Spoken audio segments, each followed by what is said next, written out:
Hello and welcome back to Creatoroblivion channel, where in this new video I will be showcasing some of the electronic stuff that I talked about in the last video. I'll be covering what each thingy does, as I hope that sounds familiar. It's a little callback to the last video. Do you remember this bit? If you don't know what each thingy does, I'm going to be explaining that in its own video. This is the video I was talking about. So, as long as you've seen the other video, you already know what projects I'm going to be doing this first half of 2018. The year 2018. I'll be showing off my library of components, such as motors, lights, and buttons. Many, many buttons. If you already know your stuff, why are you watching this video? But as most of you won't know your stuff, or you might know bits and bobs, but you won't know this and that, I've actually done research for you guys. You're welcome. So, as you can see from the tubs, I have a large array of components used in any and all electronic projects. So we'll go from the most basic to the more advanced. I'm only really going to be making stuff with the things I have. I have ordered 2 of these from Amazon. I will be getting them around March, and that's when I'll be able to start the walk and charge project properly. Since recording this video, I have received the items and am ready to get started on Project Walk and Charge. So let's start with the basic of basic. Breadboards. These make circuits happen. They have 2 columns for ground and power, whilst all of the dots in a row are connected to each other. So if you take this wire and put it into this port, and then take this wire and put it into this port, whatever signal you're trying to send through one of those wires will go through to the other, because the row connects those 5 dots in that row. A breadboard is for testing out components, making sure a circuit works before you start to finalize the product using protoboard.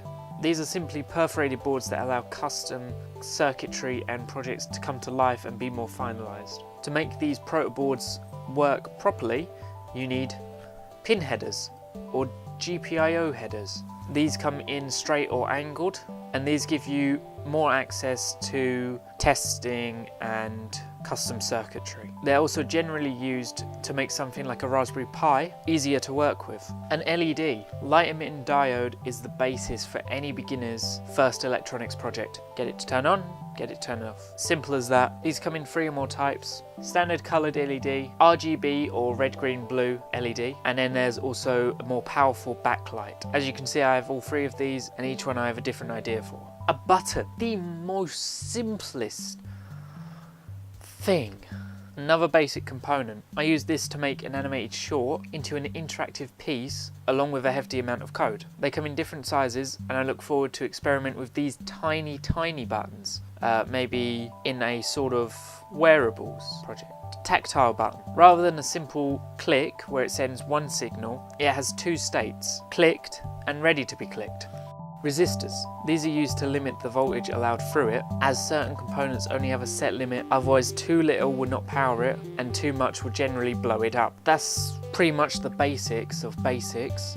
These next things are a bit more advanced. Let's move on to sensors and other more advanced components. Ultrasonic sensor. This can sense distance using ultrasonic sound waves. It sends out a sound and waits for it to bounce back to the microphone. Motors. My favourite piece of kit for any project. Pause! If it's not obvious already, one of my favourite things to do or be a part of is to bring something to life through animation or animatronics. My eyes! There are 2 types really, normal motors and servo motors. Normal motors just spin forever, in one direction or 2 directions, as long as they have power. That's it. Servo motors have limits, but this is in their purpose. Mostly used for joints or something that will have several specific positions to hold. I have these drone motors along with some propellers. However, they've barely been out of the box as I don't have the necessary parts to drive them. They require something called ESCs, which are electronic speed controllers. These allow large amounts of power to go to these power-hungry motors in order to give them the power to lift something from the ground. Photosensitive resistors. Depending on the intensity of a light source, these will restrict the current allowed through it, so kind of similar to resistors, but they are variable depending on the light they receive. GPS module, kind of obvious if you have a phone. It allows you to pinpoint where you are using geospace coordinates. I bought this to go with my drone project, which probably won't get started until about May, NFC sensor. Again, if you have a smartphone, you already have this in it. It's used as a quick way of sending data wirelessly, only if the distance is quite short. This was rather tricky to set up, but I got a decent project out of it and hope to finish it for you guys, my crafters. 10 DOF sensor. DOF stands for Degrees of Freedom. Can't wait to get this thing working, as it will be useful for all kinds of projects moving forward. It's a gyroscope that reads the acceleration and altitude in all 3 directions of space. It also has 3 directions of a magnetometer, and if I've got any of that wrong, as I don't know much more than that, other than it will be very useful for my drone project and another project I have in mind that I won't be sharing today. That's it for the sensors that I have. So now we'll move on to displays. An alphanumeric display. This can display 4 alphabet characters or numbers, and that's what alphanumeric stands for, by the way. And thus far I have not seen any point in using it, as it uses up far too many GPIO pins to be worthy of any project I'll be embarking on. But I'll keep an open mind. LCD display. Similarly, it has too many GPIO pins to be useful for me, but I'll keep it as a backup for something or any projects that get requested. E-ink display. This is such a neat little display to work with. It uses the same tech as an Amazon Kindle, and it is very low power. It will also keep the text on the display without needing power, so it can be kept at one state seemingly forever. And it also, unlike a display which uses a backlight, it uses natural light because it looks like it's ink on paper.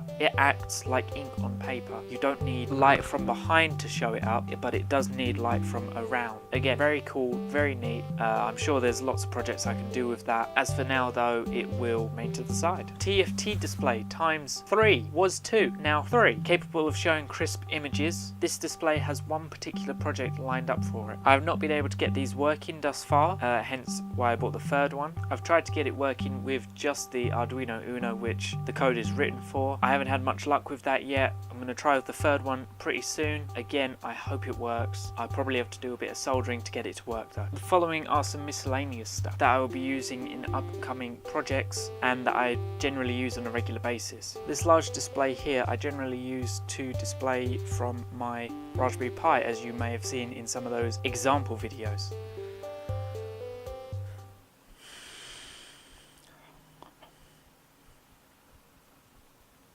As you can see, I made a little makeshift stand for it out of thermoplastic, and I'm going to be making a lot more things using thermoplastic like this sort of level where it's not perfect, but it's, you know, it's functional. I'll be doing a lot more functional molding things, like getting this screen here to sit on top of my camera so that I can read through my script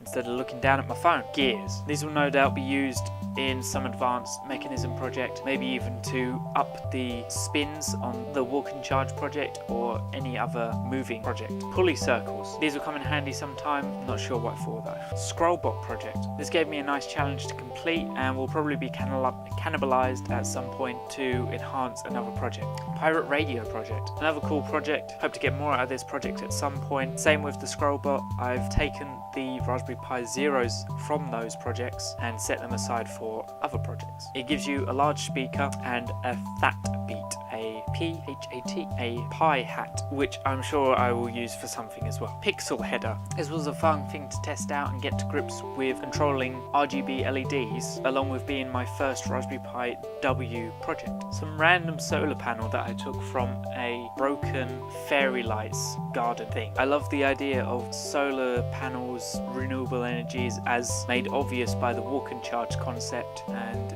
this solar panel will come in handy someday soon. Thanks for watching this far, and be sure to subscribe and like this video if you haven't already. I know this one's a bit another explaining video, but the real ones will be on the way soon. Bye.